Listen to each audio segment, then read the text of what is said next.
라는 주제로 우리 지역조직과장님, 한전혁 과장님이 발표해 주시겠습니다. 큰 박수로 맞이해 주시기 바랍니다. 안녕하세요. 벌써 되네요. 우만복지관 한찬혁입니다. 코사지 참 특이하죠. 저도 이게 사람 중심, 마을 중심, 오늘 코사지 중심까지 있는 것 같습니다. 저도 이런 코사지 처음 봤습니다. 네. 좀 전에 그 책 마지막에 소개시켜 보니까 이게 좀 어떻게 보면 조직에 이게 필요한 거 아닌가 이런 생각도 듭니다. 네. 저는 이런 데 와서 토론하다 보면 항상 그 마을, 조직, 사회복지 현장의 이야기를 주로 다루고 있어서 좀 조직에 관해서 다른 데는 어떤가라는 걸 한번 찾아봤습니다. 그거 본 중에서 이제 여러분들 잘 아시겠지만 그 IT 개발자의 그 전설 3인방이 있습니다. 말씀하시면 다 아실 거예요, 아마. 그 애플사의 스티브 잡스가 있죠. 하드웨어와 소프트웨어를 동시에 개발했던. 그리고 MS사의 빌 게이츠가 있습니다. 빌 게이츠가 그 MS-DOS하고 윈도우를 만들면서 IBM하고 손을 잡았죠. 그래서 애플의 아성을 한 번에 뛰어넘어 버렸습니다. 마지막에 그 여러분들 잘 아시는 분도 있고 모르시는 분도 있을 거예요, 아마. 리눅스를 만든 리누스 토발즈라는 사람이 있습니다.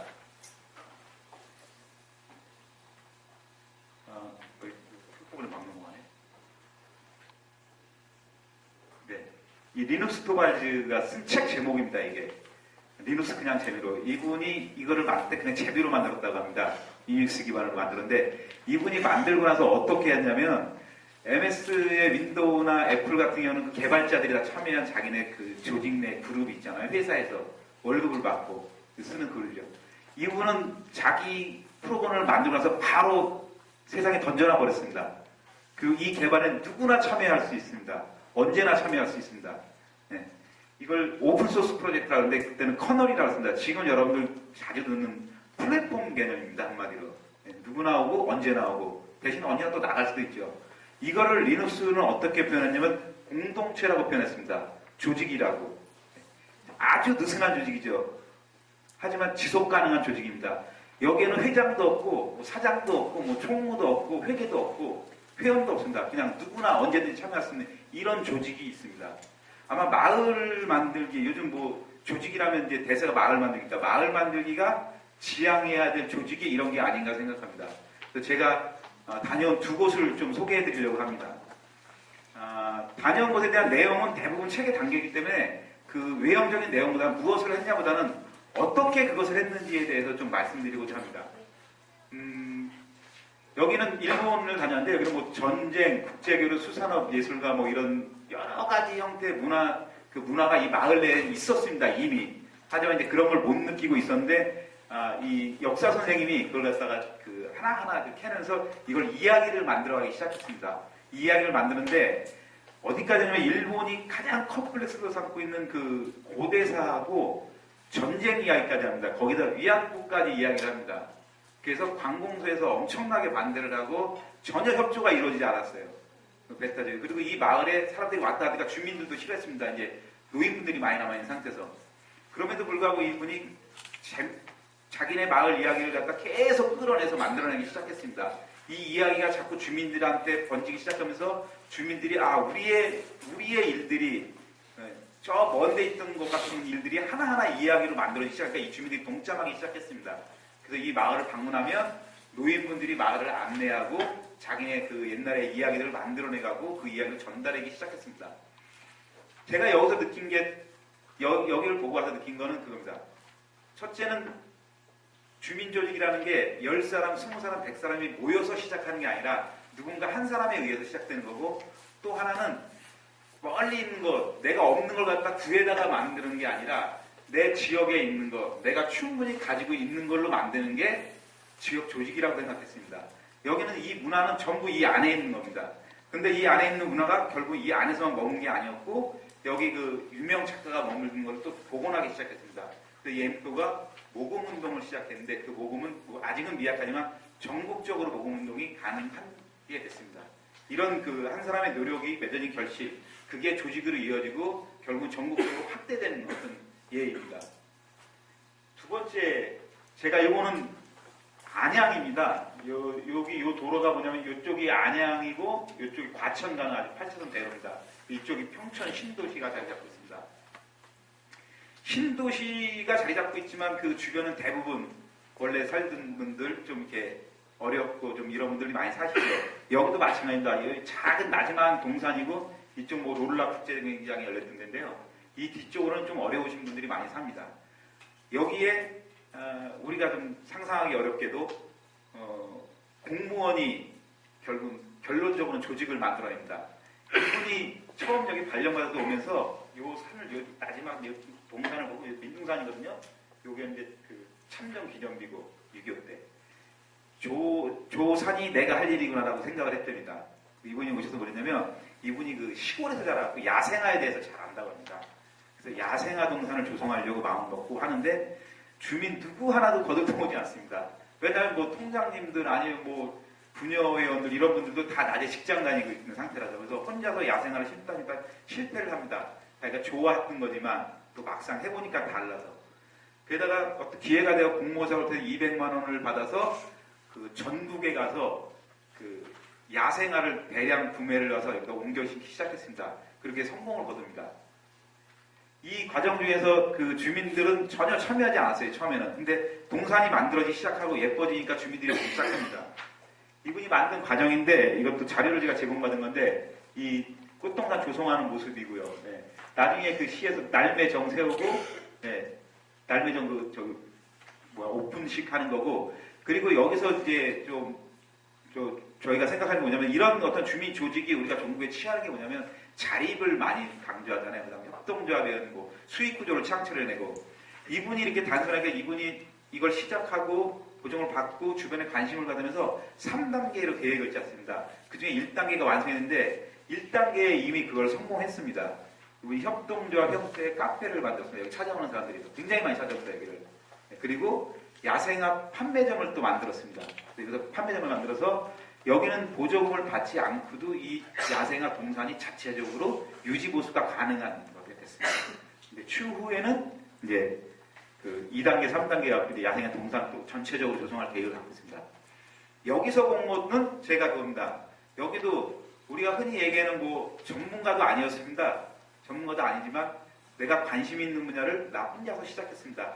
그리고 내가 아는 걸로 인해서 시작했습니다. 그리고 얘가 전국에서 최초로 야생화 축제도 열렸습니다. 이분이 음악을 좋아해갖고 이 색스폰을 부시거든요. 그러니까 자기가 아시는 분들 갖고 그쪽 뭐 가수들 이런 분들 모셔갖고 축제를 치렀고 그게 계속 이어질 겁니다. 그리고 유명한 시인, 제가 시인 이름 모르는데 그 시비도 세웠습니다. 여기다.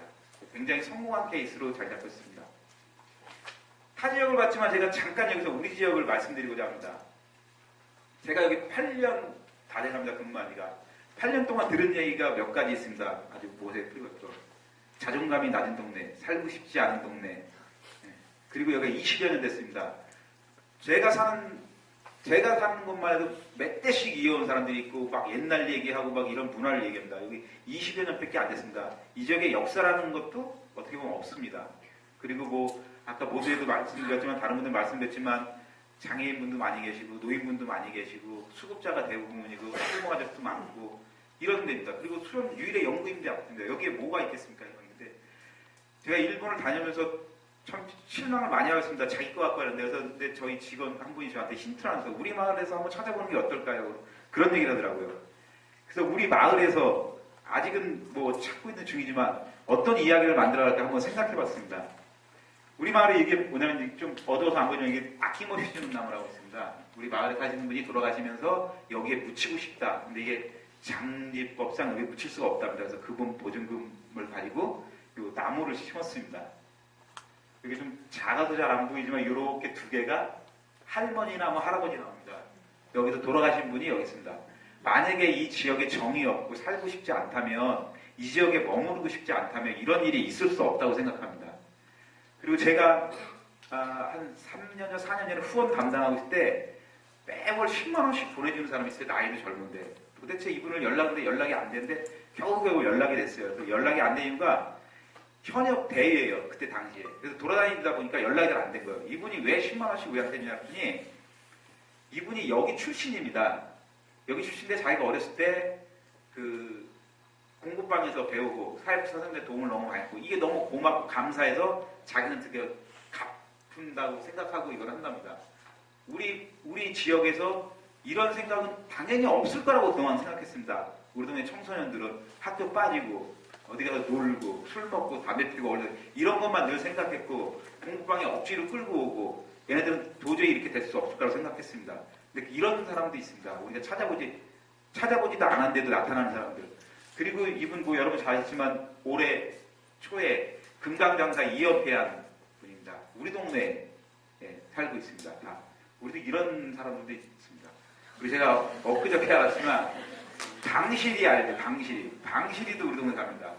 그리고 노란 샤스 입은 사람이 부르는 한병숙 씨도 우리 동네 삽니다. 다 이렇게 우리 동네 충분히 많이 있습니다. 잠깐 또 이 얘기는 또 우리 동네 얘기는 적고요. 앞으로 돌아가겠습니다. 저희가 그 아까 리눅스 토발디를 말씀드렸고 일본을 다녀오고 안양의 사례를 보면서 제가 도대체 그럼 여기에 있는 것들은 무엇을 우리가 찾아야 될 것인가 했습니다. 거기에서 동산을 만들었다 해서 우리가 해서 동산을 만들고 거기에서 문화를 갖고 만들었던 화가를 발굴해서 그 화가의 그림을 갖고 그 마을을 소졌다 우리가 그걸 할 수 있고 이건 아니라고 생각합니다. 그 사람들의 어떤 가서 직접 보면서 가져올 수 있는 느낌이 있었습니다. 그 사람한테. 그런 느낌을 찾는데 그 사람들은 다 시작은 굉장히 작습니다. 혼자 하거나 아니면 의기투합된 두 사람 정도가 다였습니다. 처음부터 10명, 20명의 조직이 이루어지지 않았습니다. 그 사람들이 시작했고 자기가 재미있게 시작했습니다. 정말 하고 싶어서. 그 다음 제일 중요한 거는 그 말에 있는 걸로 시작했습니다. 없는 것을 다른 외지 문화를 갖다 여기다 심으려고 애쓰지 않았습니다. 네. 원래 있는 걸 갖고 풀어나갔습니다. 그리고 내가 아는 거 갖고 했습니다. 우리는 너무 많이 배우려고 합니다. 교육을 너무 많이 했고 이제는 좀 실천할 때 되지 않나 저도 그런 반성을 해봤습니다. 그래서 우리는 있는 거 아는 거 그리고 사례관리라는 게 있습니다. 거기다 플러스 우리는 그런데 저는 사례관리랑 조직이 관계 개념에서 봤을 때 다르지 않다고 생각합니다. 사례관리도 관계고 조직도 관계입니다. 네. 그래서 관계 개념에서 다른 것이 아니다. 그런 생각을 할 수 있다라고 생각했습니다. 그래서 우리 같은 경우는 사례관리가 또 거기에 접합되어 있기 때문에 훨씬 더 좋은 조직을 이끌어낼 수 있다 생각했습니다. 저는 그래서 오늘부터 이제 새로운 여행이라고 했습니다. 네. 누구를 탓하지 않고 주민 탓하지 않고 나부터 출발하고 그 다음에 우리 마을에 있는 것으로 또 내가 아는 것으로부터 시작해서 사례관리와 함께 출발하려고 합니다. 이렇게 하면 다 해결될 것일까라는 고민을 해봤습니다.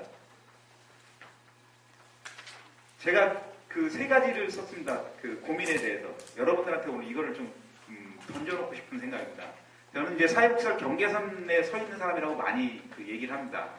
가령 뭐 후원을 해주는 사람과 수혜를 받는 사람의 사이, 그다음 이제 뭐 보조금을 사용하니까 공공과 민간의 경계선 이런 식의 생각을 많이 합니다.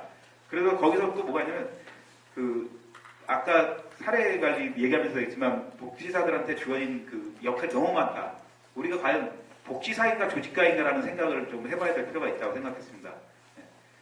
우리가 조직가로서의 역량을 얼마큼 키워야 되는가. 우리는 분명히 복지사이면서 조직가의 역할을 부분적으로 해야 되는데 너무 완벽한 조직, 뭐 틀에 딱 잡힌 조직을 만들기 위해서 너무 애쓰는 거 아닌가라는 거 고민을 해봤습니다.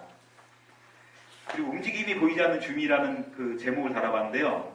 우리가 다 아마 경험하실 거예요. 뭔가 한번 해보려면은 프로그램 하나 하려면 주민들 아주 모으느라고 정신없습니다. 네. 그러면 이게 주민을 모으는데 우리가 이 주민들이 이거에 공감하고 오는데 한 6개월 걸리는데 우리는 이 프로그램을 갖다가 프로포즈를 내서 실행하는데 6개월 안에 실행을 해야 되거든요. 정말 이게 우리가 이 속도에 맞춰야 되는 것인가 아니면 정말 이 방향에 우리가 지향하는 방향이 있다 그랬잖아요. 아까 좀 전에 나무 5개 했잖아요. 그런 나무에 맞춰서 가는데 이게 주민이 과연 어느 것을 원하는 것인가. 네. 그러면 이 프로그램 실행할 때 주민이 원하는 방향을 가는 건가 아니면 나의 그 일의 속도를 맞춰서 가는 것이다 하는 이 고민. 또 세 번째도 마찬가지입니다. 세 번째도 비슷한 건데 프로그램의 덫이란데 프로그램 기획 단계에서부터 과연 이 주민의 삶을 우리가 여기서 녹여내려고 하는 것인가 아니면 평가를 해서 그 평가의 틀에 맞춘 것인가라는 고민을 많이 해봤습니다. 그래서 뭐 이런 고민은 누구나 다 할 수 있는 거라고 생각하고요. 저는 끝으로 주민 조직은 주민을 위한 조직이 아니라고 생각합니다. 주민을 위한 조직이 아니라 주민이 하는 조직이라고 생각합니다. 네, 오늘 발표는 여기까지 하겠습니다. 감사합니다.